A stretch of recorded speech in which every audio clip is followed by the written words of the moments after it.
الحمد لله وحده والصلاة والسلام على من لا نبي بعده أما بعد فأعوذ بالله من الشيطان الرجيم بسم الله الرحمن الرحيم إنما يخشى الله من عباده العلماء صدق الله العظيم قال النبي صلى الله عليه وسلم العلماء ورثة الأنبياء أو كما قال عليه الصلاة والسلام.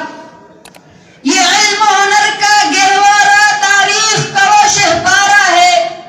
یہ علم و ہنر کا گہوارہ تاریخ کا وہ شہپارہ ہے. ہر پھول یہاں ایک شعلہ ہے, ہر سرو یہاں مینارہ ہے. کوثر یہاں دب جاتے ہیں, طوفان یہاں رک جاتے ہیں.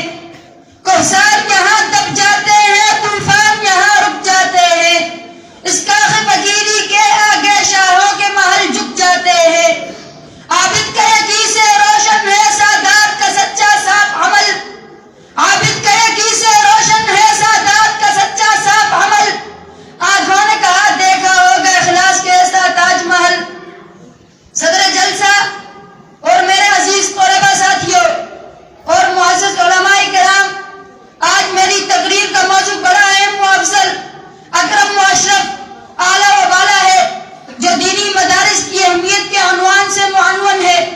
سامعین محترم, اسلامی معاشرت میں دینی مدارس کی کیا ضرورت و اہمیت ہے, کوئی بھی ہوشمند مسلمان اس سے ناواقف نہیں. ان مدارس دینیا کے ذریعے نہ صرف اسلامی معاشرت, اسلامی اخلاق زندہ تابندہ ہوتے ہیں, بلکہ اسلامی علوم و فنون کی ترویج جیسا مبارک عمل بھی اسلامی معاشرے میں جاری رہتا ہے. پھر یہ بات روز روشن کی طرح واضح ہے کہ قرآن و حدیث کی تعلیمات کے بغیر کسی اسلامی معاشرے کی بقا, تشکیل اور اس کے قیام کا تصور نہیں کیا جا سکتا. اسلامی تعلیمات ہی پر کسی اسلامی معاشرے کی بنیاد ڈالی جا سکتی ہے. اور دینی مدارس کا مقصد اس کے سوا کیا ہے کہ اسلامی تعلیمات کے ماہرین, قرآن و حدیث پر گہری نظر رکھنے والے علماء اور علوم شریعہ اسلامیہ میں دسترس رکھنے والے رجال کار پیدا کیا جائیں, جو آگے مسلمان معاشرے کا اسلام سے ناطہ جوڑنے, مسلمانوں میں اسلام کی بنیادی اور ضروری تعلیم عام کرنے اور اسلامی تہذیب و تمدن کی اپنی صداقت اور حقانیت کو اجاگر کرنے کا فریضہ انجام دے. اور بلا شبہ یہ مدارس اپنے اس بلند مقصد کے حصول میں 100% نہ صحیح تاہم ایک بڑی حد تک کامیاب رہے ہیں. سامعین محترم, حقیقت یہ ہے کہ آج پوری دنیا میں خصوصاً برصغیر پاک و ہند میں جو اسلام کی روشنی نمایاں نظر آتی ہے, در حقیقت وہ انہی مدارس کا فیض و اثر مرہون منت ہے.